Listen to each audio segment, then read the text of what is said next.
गुरु प्यारी साध संगत जी, आप सभी को राधा स्वामी जी। आज हम आपको जो साखी सुनाने वाले हैं वह साखी रानी सलोचना की है।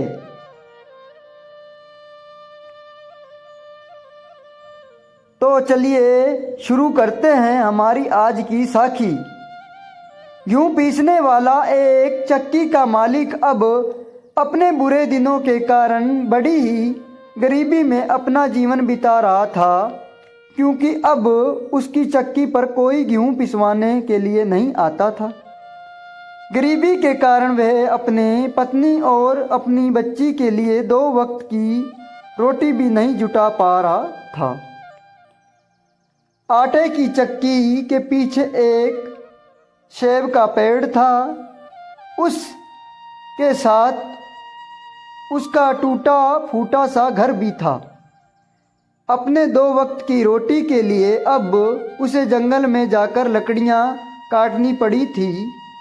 उन्हें लकड़ियों को बेचने पर उसे जो पैसा मिलता उसे से वह अपना घर चलाता था। वह अपनी ज़िंदगी से बहुत दुखी होकर एक बार जंगल में लकड़ियां काटने के लिए गया, तो वह वहाँ पर उसे एक बूढ़ा आदमी मिला गया उसने पहले कभी जंगल में नहीं देखा था। वह बूढ़ा आदमी उस चक्की के मालिक के पास आया और उसने बोला, तू अपनी गरीबी से इतना दुखी क्यों है? मैं तुम्हें अमीर बना सकता हूँ अगर तू मुझे एक चीज़ देने की वादा करे, जो भी मैं तुमसे मांगूं। चक्की का मालिक सोचा, मेरे पास इस बूढ़े आदमी को देने के लिए है ही क्या? ये मुझसे कौन सी मेरी जायदाद लेकर जाएगा? चक्की का मालिक पहले ही अपनी गरीबी से बहुत परेशान था। उसके अमीर बनने के लिए लालच में बिना कुछ सोचे समझे बूढ़े आदमी की बात को मान लिया और वह चीज़ उसे देने का वचन भी दे दिया, जो भी वह मांगे। वह आदमी एक रहस्य में हंसी हंसकर बोला, अब मैं 3 साल के बाद तुम्हारे पास अपनी चीज़ लेने के लिए आऊँगा। इतना कहकर वह बूढ़ा आदमी वहाँ से चला गया। जब लकड़ियाँ काट कर चक्की का मालिक अपने घर वापस आता है, उसकी पत्नी दौड़कर उसके पास आई और बोली, तुम मुझे सच सच बताओ कि ये घर में इतना सारा धन कहाँ से आ गया? हमारे घर के सारे बर्तन धन से भरे हुए हैं और ये सब कुछ एकदम कैसे हो गया? कोई आदमी तो बाहर से धन लेकर आया नहीं हमारे घर में। मैं पूछना चाहती हूँ कि यह सब कुछ कैसे हुआ? उसके पति ने कहा, शायद ये उस बूढ़े आदमी की करामत है, जो मुझे पहली बार उस जंगल में मिला था। उसने मुझसे केवल एक चीज़ की मांग की थी और उसके बदले में बहुत सारा धन देने का वादा किया था। उसकी पत्नी ने पूछा, वह बूढ़ा आदमी इतना सारा धन के बदले में कौन सी चीज़ मांग रहा है? चक्की के मालिक लापरवाही से बोला, चक्की के पीछे जो सेब का पेड़ है, शायद वह उसे को मांग रहा है। परंतु उसकी पत्नी बहुत ही समझदार थी। वह समझ गई कि इतना सारा धन देने के बदले में कोई सिर्फ एक पेड़ नहीं लेता। उससे इस बात का शक हो गया कि वह बूढ़ा आदमी सेब का पेड़ नहीं बल्कि उस पेड़ के सेब तोड़ती हुई उसकी बिटिया को उससे छीनना चाहता है। असली में उसका शक बिल्कुल सही निकला। वह बूढ़ा आदमी एक शैतान तांत्रिक था जो उस लड़की को पाना चाहता था। उनकी बिटिया का नाम सलोचना था। पत्नी को अपने पति पर बहुत गुस्सा आया, जो वह धन के लालच में बिना कुछ सोचे समझे हाँ करके आ गया था।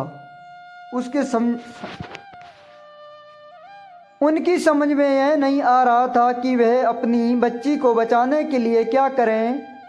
उनकी बेटियां सुलोचना बहुत सुंदर थी और सुशील थी, साथ ही साथ वो ईश्वर की भक्ति भी करने वाली थी। रोज सुबह नहा धोकर वह ईश्वर के प्रार्थना करती। इस तरह धीरे धीरे 3 साल बीत गए और किसी को पता भी नहीं चला। तभी एक दिन अचानक वह बूढ़ा आदमी उस चक्की के मालिक के सामने आकर खड़ा हो गया और उसकी बिटिया को मांग करने लगा। चक्की का मालिक उसकी मांग सुनकर घबरा गया। उसने तो सपने में नहीं सोचा था कि वह बूढ़ा आदमी इतना दिनों के बाद बदले में उनकी बिटिया की मांग करेगा।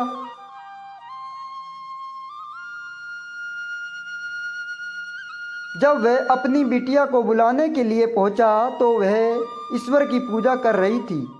अपनी बिटिया से बिना कुछ कहा वहां से वापस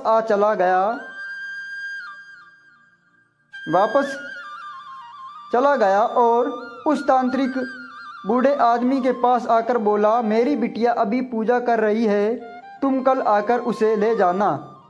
बूढ़ा आदमी बिना कुछ जवाब दिए वहां से चला गया। अगले दिन सुबह वह बूढ़ा आदमी फिर से वहां पर आ गया। आज भी लड़की पूजा में व्यस्त थी। अब तो बूढ़ा व्यक्ति की चक्की के मालिक पर बहुत ही गुस्सा आया और अपनी बोला कि मुझे तेरी बिटिया चाहिए ही चाहिए। चक्की का मालिक घबरा गया और कहने लगा, बाबा आप ये किसी बात कर रहे हैं? मैं अपनी बिटिया आपको कैसे दे सकता हूँ? बूढ़ा तांत्रिक ने कहा, ठीक है, अगले दिन अगर तुम मेरे कहने के अनुसार नहीं चलेंगे तो मैं तुम्हें तुम्हारी गर्दन मरोड़ दूंगा और तुम्हें अपने साथ ले जाऊंगा। बूढ़े आदमी की बात सुनकर चक्की का मालिक बहुत ही ज़्यादा डर जाता है, क्योंकि वह मरने से डरता है। वह अभी मरना नहीं चाहता था। वह घबराकर अपनी बिटिया के पास पहुंचा। अपनी बिटिया को सारी बात बताई और फिर बोला, बिटिया मैं ये सब कुछ करना तो नहीं चाहता था, परंतु मैं उसके वादा कर चुका हूँ और अब मेरे हाथ में कुछ नहीं है। सुलोचना अपने पिता को तसल्ली देते हुए कहा, पिताजी ये सब ईश्वर का इच्छा है, जो उसकी मंजूरी होती है वह होकर ही रहता है। चक्की का मालिक अपने इस पाप के लिए बहुत ही दुखी और शर्मिंदा था। वह उसी शैतान तांत्रिक से छुटकारा भी नहीं पा सकता था, क्योंकि उसने बिना सोचे समझे पैसों के लालच में आकर उसकी मांग स्वीकार कर ली थी। आपने इसके कर्म के लिए अपनी बिटिया के बार बार माफ़ी मांगने लगा। अपने कर्म के कारण बिटिया से बार बार माफ़ी मांगने लगा, पर उसकी बिटिया अब अपने माता पिता के साथ नहीं रहना चाहती थी। चक्की के मालिक ने एक बार फिर से बूढ़े आदमी के पास आकर कहा कि वह कल आकर मेरी बिटिया को ले जाएगा। वह बूढ़ा आदमी उस समय तो वहाँ से चला गया। सुलोचना अब अपने माता पिता के साथ नहीं रहना चाहती थी, क्योंकि शैतान जादूगर से पैसा लेने के बाद उसका पिता का दिमाग ही नहीं, यानी उसके पिता का दिमाग ही बदल गया था। ईश्वर में विश्वास रखने वाली सुलोचना इस घर से कहीं दूर चली जाने चाहती थी, ताकि वह शैतान तांत्रिक कोई नए गुनाह करने के लिए उसके पिता को फिर से मजबूर न कर सके। माता पिता के लाख समझाने के बाद भी अगले दिन सुलोचना घर से निकल पड़ी। चलते चलते शाम हो गई और अब एक सुंदर बगीचे में पहुंच गई। दिन भर चलते रहने के बाद वे बहुत ज़्यादा थक चुकी थी और साथ ही साथ वह बहुत ही भूखी भी थी। बगीचे में फलों से लदे हुए पेड़ थे। उन्होंने देखा सुलोचना की भूख और भी ज़्यादा बढ़ गई, परंतु उन फलों तक पहुंचना उसे के लिए संभव नहीं था, क्योंकि फल बहुत ही ऊंचाई पर लगे हुए थे। वे अपनी लाचारी पर बहुत ही दुखी हुई और ज़मीन पर बैठकर ईश्वर के ध्यान करने लगी। तभी एक सुंदर सी लड़की अचानक उसके सामने आकर खड़ी हो गई और बोली, मैं तुम्हारी सहायता करने के लिए आई हूँ। तुम्हें भूख लगी है, मैंने सामने वाले पेड़ से पके हुए फल लेकर तुम्हारी भूख मिटा देती हूँ। ये कहकर वह सुंदर सी लड़की 3-4 फल तोड़कर लाई और अपने हाथ से उसे खिलाने लगी।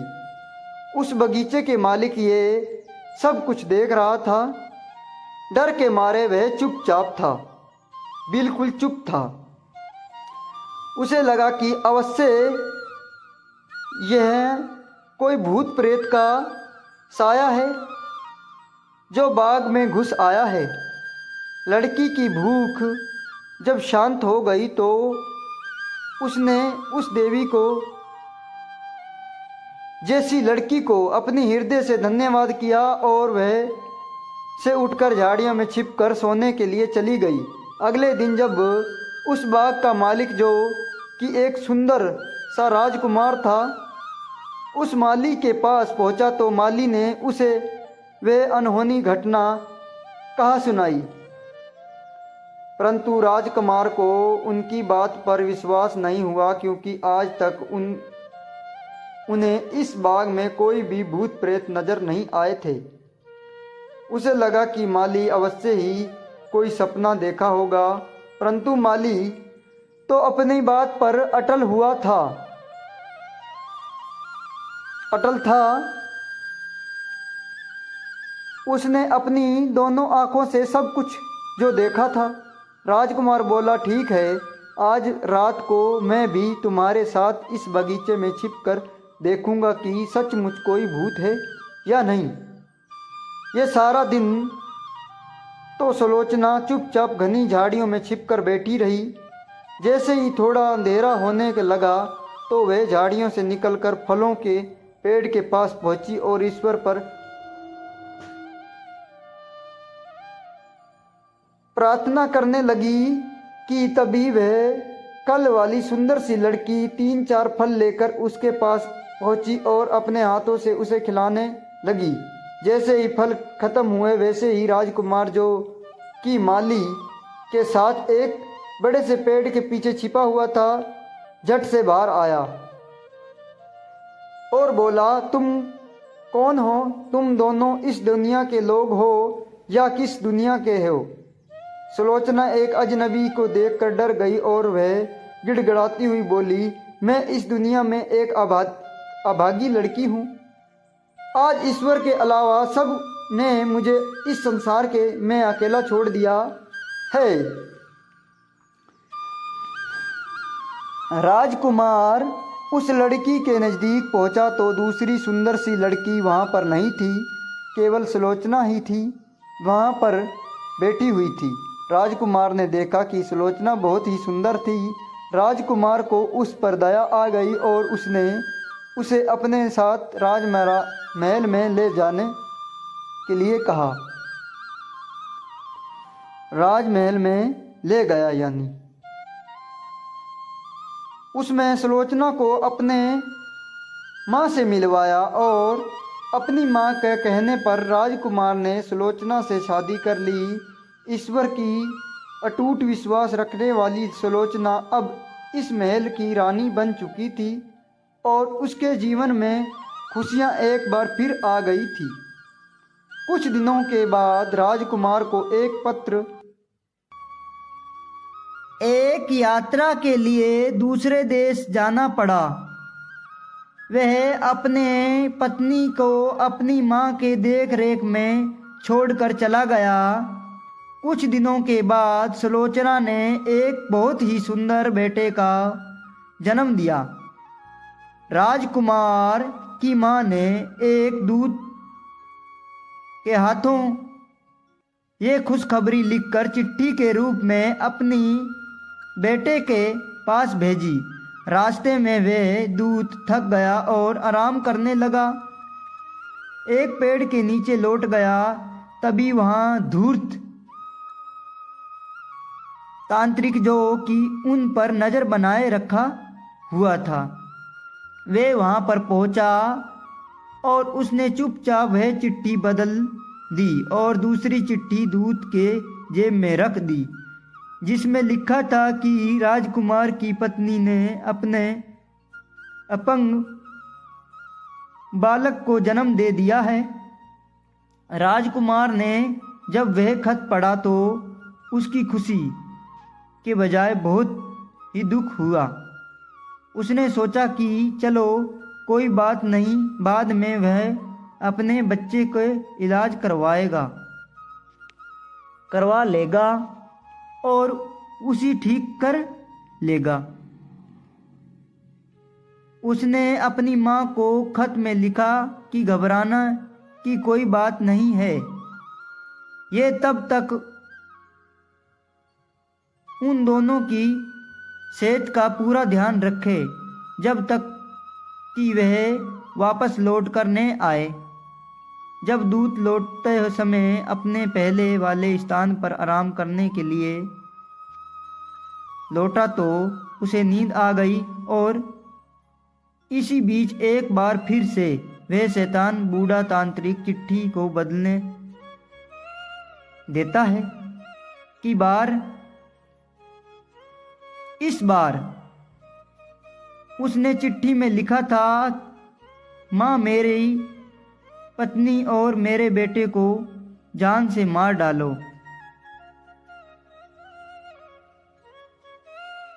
जब अगले दिन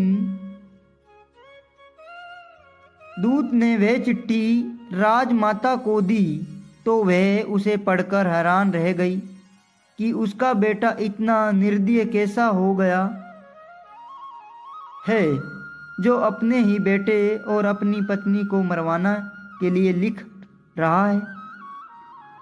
वह अपनी बहू को बहुत ही प्यार करती थी और उसकी और उसके बेटे को जान बचाना चाहती थी, इसलिए उसने ये बात अपनी बहू को बताई। सुलोचना को इस चिट्ठी पर विश्वास तो नहीं हो रहा था, फिर भी अपने राजमाता के कहे अनुसार वह अपने बच्चे को लेकर राजमहल से निकल गई। राजमाता ने उसके साथ कोई नौकर या नौकरानी नहीं भेजी ताकि कहीं उसे के बेटे को पता न चल जाए कि उसने दोनों को भगाने की सलाह की है। चलते चलते जब सुलोचना थक कर एक पेड़ के नीचे बैठ गई तो उसे ईश्वर का याद आई, क्योंकि अब ईश्वर ही उन्हें दोनों को एकमात्र सहारा था। वे सच दिल से ईश्वर की प्रार्थना करने लगी। जैसे ही उसने अपनी आँख खोली तो उसके सामने एक बूढ़ी सी महिला खड़ी थी। वे बोली, बिटिया तुम घबराओ मत, मेरे साथ मेरे घर चलो। मेरे घर छोटा सा घर है, वहाँ पर तुम आराम से रहने। सुलोचना ने अपने बच्चे को गोद में लिया और उस छोटे से घर की तरफ चली गई। जैसे ही वे तीनों उस घर में पहुँचे तो बुढ़िया ने कहा, घबराना की आवश्यकता नहीं बिटिया, मुझे ईश्वर के ही तुम्हारी सहायता करने के लिए भेजा है। तुमने आज तक पूरी श्रद्धा से ईश्वर की पूजा की है, इसलिए मैं खुश होकर उनके मुझे तुम्हारे पास भेजा है। अब तुम्हें कोई दुख नहीं होगा। दूसरी तरफ अपनी यात्रा खत्म करने के बाद जब राजकुमार वापस अपनी महल में आया तो उसने अपनी माँ से अपनी पत्नी और अपने बच्चे के बारे में पूछा। राजकुमार की माँ अपने बेटे से बहुत ही नाराज थी। माँ ने उसे खूब खरी खोटी सुनाई, परंतु राजकुमार ने तो ऐसा कोई खत दूत के हाथों दिया ही नहीं था जिसमें उसने दोनों को मारने की बात लिखी हो। वो तो ये सुनकर बहुत ही दुखी था कि उसकी माँ ने उसकी पत्नी और बेटे को मरवा डाला है। राजकुमार ने इस दुख के कारण खाना पीना छोड़ दिया। जब राजकुमार की माँ को विश्वास हो गया कि राजकुमार ने उन्हें दोनों को मरवाने के लिए नहीं लिखा था, तो उसने अपने बेटे को सारी बात सच सच बता दी। राजकुमार बिना अन्न जल ग्रहण किए हुए अपनी पत्नी को अपने बच्चे को ढूंढने के लिए निकल गया। उन्हें दोनों को ढूंढते ढूंढते 1 वर्ष बीत गए, परंतु सुलोचना का कहीं भी पता नहीं चला। शहर शहर गांव गांव भटकने के बाद राजकुमार उसी जंगल में जा पहुंचा जहां पर सुलोचना अपने बच्चे के साथ रहती थी। जब राजकुमार ने इतने बड़े जंगल में एक छोटी सी झोपड़ी देखी तो वह बहुत ही हैरान हुआ। उसने डरते डरते दरवाज़ा खटखटाया तो एक बूढ़ी औरत ने दरवाज़ा खोला। वहाँ राजकुमार को देखते ही बोली, राजकुमार, इस छोटी सी घर में आपका स्वागत है। आपने यहाँ पर आने का कष्ट कैसे किया? राजकुमार बोला, मैं काफ़ी दिनों से अपनी पत्नी और अपने बच्चे को ढूंढ रहा हूँ, परंतु आज तक उनका कुछ भी पता नहीं चला। बूढ़ी औरत ने राजकुमार के सामने खाने पीने की कई चीज़ें रखी, परंतु राजकुमार ने कुछ नहीं खाया। वह बोला कि कुछ भी खाने की इच्छा नहीं है, मैं यह पर कुछ देर आराम करना चाहता हूँ, अगर आप मुझे आज्ञा दे तो। बुढ़िया बोली, क्यों नहीं। राजकुमार अपनी इस बिस्तर पर आराम कीजिए। राजकुमार उस औरत की आज्ञा पाकर वह पर बिस्तर पर आंखों बंद करके लौट गया। तभी उसके अंदर से कुछ आवाज़ सुनाई दी। वे बुढ़िया कह रही थी, बाहर आकर देखो, तेरा पति आया है, तेरा पति और इस बच्चे का पिता तुम्हें दोनों को ढूंढते ढूंढते यहाँ पर आ गया है, तू जाकर उससे मिले। तभी राजकुमार को किसी के बाहर आने की आहट सुनाई दी। राजकुमार ने झट से अपनी आँख फिर से बंद कर ली। तभी वह लड़की धीरे धीरे राजकुमार के पास आकर उसके पहचानने की कोशिश करने लगी, परंतु राजकुमार ने तो अपनी पत्नी को पहचान लिया था और अब सुलोचना ने भी अपने पति को पहचान लिया था। राजकुमार झट से उठकर बैठ गया तो उसकी पत्नी बोली, मैं आपकी अभागी पत्नी हूँ और ये आपका बेटा है। राजकुमार ये सुनकर खुशी से उछल पड़ा। उसने बुढ़िया और ईश्वर का धन्यवाद किया और अपने बेटे और पत्नी को लेकर वापस अपने महल में चला आया, जहाँ पर राजमाता ने बड़ी ही धूमधाम से उनकी स्वागत की। दूसरी तरफ इतनी कोशिश और प्रचंड करने के बावजूद भी वह बूढ़ा तांत्रिक सुलोचना को हासिल नहीं कर पाया और न ही उसका कुछ बिगाड़ पाया। उसने भी इस बात को एहसास हो गया कि जिस लड़की के ईश्वर पर अटूट श्रद्धा हो और जिसकी पति उससे इतना प्रेम करता हो, उसे हासिल करना असंभव है। इसलिए बूढ़ा तांत्रिक ने सुलोचना का ख्याल अपने मन से निकाल दिया और वह उन दोनों के जीवन में हमेशा हमेशा के लिए दूर चला गया। अब सुलोचना अपने पति के साथ रहकर एक खुशहाल जीवन बिताने लगी। तो इस तरह इस साखी देखने के लिए आप चैनल को सब्सक्राइब कर लीजिए। वीडियो अच्छी लगी तो लाइक कर दीजिए और साथ ही साथ आप अच्छे अच्छे कमेंट करके बिल्कुल मत भूलिए। राधा स्वामी जी।